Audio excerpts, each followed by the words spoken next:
வணக்கம். இந்திய நிதி செய்திகள் 7 ஆகஸ்ட் காலை 6 மணி செய்தி அலைவரிசைக்கு வரவேற்கிறோம். இந்த செய்தி அலைவரிசையை உங்களுக்கு வழங்குவது த்ரிஷா.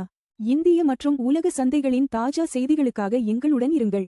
சென்செக்ஸ் 78,954.76 374 பிடிஎஸ் 0.48 விழுக்காடு உயர்ந்தது. அதிக லாபம் ரிலையன்ஸ் 3.52 விழுக்காடு உயர்ந்தது. அதிக நஷ்டம் பவர் கிரிட் 3.90 விழுக்காடு குறைந்தது. நிஃப்டி 50 இன்று 24,636.05 விழுக்காடு ஆக உள்ளது. 0.05 விழுக்காடு உயர்ந்தது. NSE-யின் முன்னணி 50 நிறுவனங்களை கண்காணிக்கிறது. சந்தை தொடங்குவதற்கு முன்னதாக சென்செக்ஸ் மற்றும் நிஃப்டி 50 உயர்வுடன் முடிவடைந்தன. நேற்று சென்செக்ஸ் 0.48 விழுக்காடு உயர்ந்து 78,954.76 குறியீட்டு புள்ளிகளாகவும், நிஃப்டி 50 0.05 விழுக்காடு அதிகரித்து 24,636 குறியீட்டு புள்ளிகளாகவும் முடிவடைந்தன.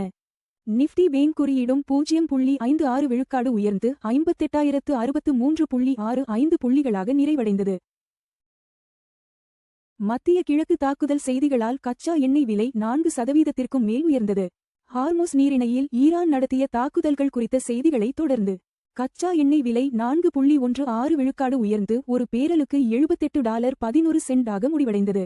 மத்திய கிழக்கில் புவிசார் அரசியல் பதற்றங்கள் தொடர்ந்து அதிகரித்து வருவதால் முதலீட்டாளர்கள் மிகுந்த எச்சரிக்கையுடன் உள்ளனர்.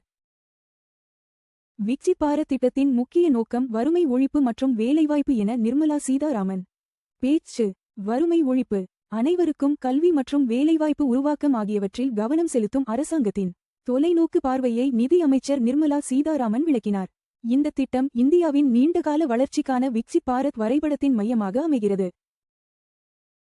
ஏஐ போட்டி தீவிரமடைந்துள்ள நிலையில் மைக்ரோசாப்ட் இந்தியாவில் தனது மிகப்பெரிய தரவு மையத்தை அமைக்கிறது. செயற்கை நுண்ணறிவு தொழில்நுட்பங்களுக்கான வேகமாக வளர்ந்து வரும் தேவையை ஆதரிப்பதற்காக மைக்ரோசாப்ட் இந்தியாவில் தனது மிகப்பெரிய தரவு மையத்தை திறந்துள்ளது. ஏஐ போட்டி தீவிரமடைந்துள்ள நிலையில் மைக்ரோசாப்ட் இந்தியாவில் தனது மிகப்பெரிய தரவு மையத்தை அமைக்கிறது. உலகளாவிய தொழில்நுட்ப நிறுவனங்கள் நாட்டில் தங்கள் உள்கட்டமைப்பு முதலீடுகளை தீவிரப்படுத்தி வரும் நிலையில் இந்த விரிவாக்கம் வந்துள்ளது.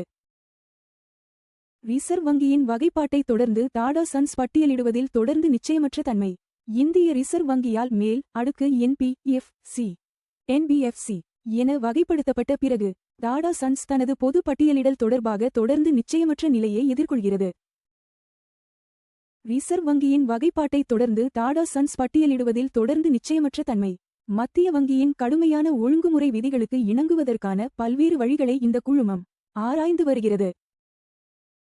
சந்தை தொடங்குவதற்கு முன்னதாக தங்கம் மற்றும் வெள்ளி விலைகள் சரிவுடன் முடிவடைந்தன. தங்கம் விலை 0.54 விழுக்காடு சரிந்து ஒரு ட்ராய் அவுன்ஸ் $4,301.40 ஆக நேற்று முடிவடைந்தது. இதற்கிடையில் வெள்ளி விலையும் 0.86 விழுக்காடு சரிவை பதிவு செய்து ஒரு ட்ராய் அவுன்ஸ் $61.78 ஆக நிறைவடைந்தது. போர்டிஸ் ஹெல்த்கேர் முதல் காலாண்டு லாபம் ₹273 கோடியாக உயர்ந்தது.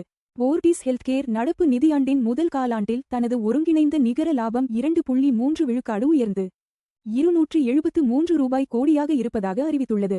நிறுவனத்தின் இந்த நிதிச் செயல்பாடு அதன் மருத்துவமனை நெட்வொர்க் முழுவதும் நிலையான செயல்பாட்டு வளர்ச்சியால் ஆதரிக்கப்பட்டது. மத்திய கிழக்கு பேச்சுவார்த்தைகளை முதலீட்டாளர்கள் உற்றுநோக்குவதால் அமெரிக்க பங்குகள் சரிவுடன் முடிவடைந்தன. வாரத்தின் வலுவான தொடக்கத்திற்கு பிறகு முதலீட்டாளர்கள் சற்று ஓய்வு எடுத்ததால் டாவ் மற்றும் S&P 500 உள்ளிட்ட முக்கிய அமெரிக்க பங்கு குறியீடுகள் வியாழக்கிழமை சரிவுடன் முடிவடைந்தன. மத்திய கிழக்கு பேச்சுவார்த்தைகளை முதலீட்டாளர்கள் உற்றுநோக்குவதால் அமெரிக்க பங்குகள் சரிவுடன் முடிவடைந்தன. சந்தை பங்கேற்பாளர்கள் நிறுவனங்களின் வருவாய் மற்றும் மத்திய கிழக்கில் புவிசார் அரசியல் முன்னேற்றங்களை உன்னிப்பாக கவனித்து வருகின்றனர். எத்தியோப்பியா வழியாக வரும் சீன சோலார் பேனல் இறக்குமதி குறித்து இந்தியா விசாரணை. எத்தியோப்பியா வழியாக இறக்குமதி செய்வதன் மூலம் சீன சோலார் பேனல் உற்பத்தியாளர்கள் வர்த்தக விதிகளை மீறுகிறார்களா என்பது குறித்து விசாரிக்க இந்தியா திட்டமிட்டது. எத்தியோப்பியா வழியாக வரும் சீன சோலார் பேனல் இறக்குமதி குறித்து இந்தியா விசாரணை. இந்த நடவடிக்கை உள்நாட்டு உற்பத்தியாளர்களை நியாயமற்ற வர்த்தக நடைமுறைகள் மற்றும் இறக்குமதி அதிகரிப்பிலிருந்து பாதுகாப்பதை நோக்கமாக கொண்டுள்ளது. இன்றைய வர்த்தகத்திற்கு முன்னதாக ரிலையன்ஸ் மற்றும் SBI பங்குகள் உயர்வுடன் முடிவடைந்தன. ரிலையன்ஸ் இண்டஸ்ட்ரீஸ் பங்குகள் நேற்று 3.52 விழுக்காடு உயர்ந்து ரூ. 1325 ஆக முடிவடைந்து சந்தை லாபத்தை வழிநடத்தியது. பாரத ஸ்டேட் வங்கி SBI பங்குகள் 2.84 விழுக்காடு உயர்ந்து ரூ. 1085 ஆக முடிவடைந்து வலுவான செயல்பாட்டை பதிவு செய்தது. FD வட்டி விகிதங்கள் ரூ. 3 கோடிக்கு கீழ். கோட்டக் மஹிந்திரா பேங்க் 7.30 விழுக்காடு, பேங்க் ஆஃப் பரோடா 7.15 விழுக்காடு, பஞ்சாப் நேஷனல் பேங்க் 7.10 விழுக்காடு, HDFC பேங்க் 6.60 விழுக்காடு. தங்கம் $4,301.40 0.54 விழுக்காடு ஒரு ட்ராய் அவுன்ஸுக்கு. தோராயமாகச் சமம் $1,31,535 ஒரு 10 கிராம். தங்கம் விலை 0.54 விழுக்காடு குறைந்தது. முந்தைய முடிவு $4,324.90 தங்கம் விலைகள் உலக தேவை, டாலர் வலிமை மற்றும் பணவீக்க எதிர்பார்ப்புகளை பிரதிபலிக்கின்றன. வெள்ளி $61.78 0.86 விழுக்காடு ஒரு ட்ராய் அவுன்ஸுக்கு. தோராயமாகச் சமம் $1,889 ஒரு 10 கிராம். வெள்ளி விலை 0.86 விழுக்காடு குறைந்தது. முந்தைய முடிவு $62.31 வெள்ளி விலைகள் தொழில்துறை தேவை, சூரிய ஆற்றல் மற்றும் மத்திய வங்கி கொள்கைகளுடன் தொடர்புடையவை. WTI கச்சா எண்ணெய் $78.11 4.16 விழுக்காடு ஒரு பேரலுக்கு வர்த்தகமாகிறது. எண்ணெய் விலை 4.16 விழுக்காடு உயர்ந்தது.